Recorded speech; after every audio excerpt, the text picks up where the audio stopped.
The UN on Iran. I'm really excited to see this. This is a clip from Danon, Israel's representative in the UN. I'm Tal, the traveling clout. Your favorite Zionist prince. Let's take a look. Last night, history changed.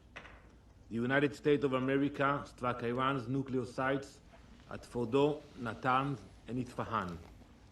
The United States, the leader of the free world, removed the greatest existential threat facing the free world. Just like our Operation Rising Lion, this was not a war of choice. This action was a necessity. It was a righteous act for the United States, for Israel, for the Middle East, and for the world.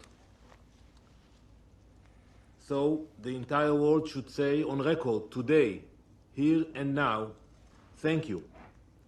Thank you to the United States for removing the greatest threat to global security. Thank you, President Trump, for acting when so many hesitated. Thank you for protecting the free world with strength and with moral clarity. Now, some come here to denounce the United States and Israel. So let me ask you, where were you? Where were you when Iran raced toward the bomb? Where were you when it enriched uranium far beyond the point of civilian usage? When it buried entire fortress beneath mountain to prepare for our extermination? Where were you when Iran turned negotiation into theater and deceit into strategy? You were silent. You were complicit. You were afraid. You were bystanders. Months ago, I sat before this council and called for a coalition of the courageous. I called for a coalition with the moral clarity and strength to confront the greatest threat our world has seen since the Second World War. Last night, the leader of the free world acted with that courage. The United States acted, not just for itself, but for every nation that values freedom over radicalism. For every nation whose children deserve to grow up without the shadow of a nuclear disaster hanging over their heads. Now, the world must follow suit.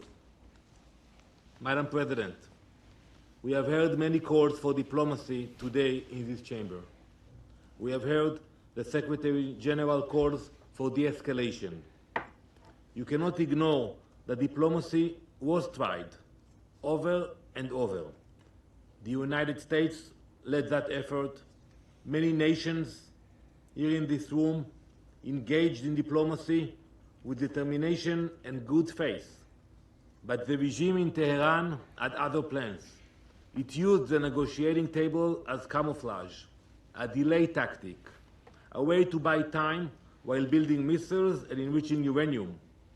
Iran negotiated agreements it never intended to keep. It made commitments it never honored. It answered deadlines with defiance and met oversight with obstruction. The free world gave it every chance. We gave it months, we gave it years, we gave it every possible off-ramp. Iran would not move. So it had to be moved. The regime goal was never peaceful energy. Its goal was death and destruction. Its nuclear program was not a diplomatic puzzle. It was a loaded gun pointed at the heart of the international system and the stability of the world. To those who now fake concern and cry escalation, we say, this is what the last line of defense looks like, when every other line has failed. Make no mistake, the cost of inaction would have been catastrophic. Absolutely. A nuclear Iran would have been a death sentence just as much for you as it would have been for us. Madam President, while Iran fired rockets at synagogues, mosques, schools, and homes, the United States acted with precision, as does Israel. Israel's targets are not cities. They were not civilians. They were not homes or schools. There are ballistic missile launchers and nuclear sites. This is a moral difference between us and them. They seek chaos, we seek order. They build weapons to destroy the world, we build partnerships to protect it. As you all know, we have already gained air superiority across Iranian skies. We have acted with purpose. We have acted with restraint. And we will act with the moral clarity that has always defined our people. Iran's reach extends far beyond our borders. It arms militias in Iraq. It commands terror in Lebanon. It funds Houthis in Yemen. It plots murder in Europe. And it threatens every capital in the West with its growing arsenal of ballistic missiles. You cannot sit this one out. You cannot condemn the firefighters while the arsonist tries to light more fires. You cannot protect peace by appeasing evil. Colleagues, Israel did not seek this moment. But when that moment came, we did not flinch. We know what happens when the world turns a blind eye to threats too terrible to imagine. This time, we acted. And this time, we were not alone. Let the record show, when the world stood at the edge of a nuclear disaster, America stepped forward. When time ran out, America showed courage. And when the moment came to confront the forces of extinction, America led. Now it is time for the rest of the world to guarantee that the threat of a nuclear Iran never returns. Thank you, Madam President. I thank the representative of Israel for his statement, and I give the floor to the representative. This isn't a dig on Denny Danon. I think he's great. I do think to win these, part of the UN diplomacy is not just what happens in that room. It's where these clips go out to and how they affect the wider world. And I just feel like his demeanor and his passion for when he's speaking, especially on these topics, it doesn't cut it.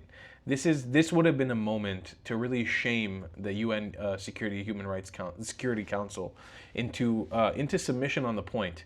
It would have been a point to bring out all the evidence that Iran had been toiling with. It would have been a reminder to what Iran, the IRGC of Iran, is capable of doing. It would have been a time to promote the idea of a revolution within the borders and to talk about how fickle the Islamic regime of Iran is. I'm sure there are certain rules there I don't know about. So again, this is not me criticizing Denny Danon, but this is me just saying what I think would in a perfect world should have been covered there. The topic material that should have been covered. That being said, Denny Danon's a GOAT. He's the best. He's the greatest of all time. I definitely would be excited to see who would be the next person to take up the mantle of the UN, Israel UN Council spokesperson. Me. Hi. Oh man, and yes, you guys don't know what would happen. It would be crazy if I got in there. Oh, left and right. Give me 1 year. Give me 1 year in there.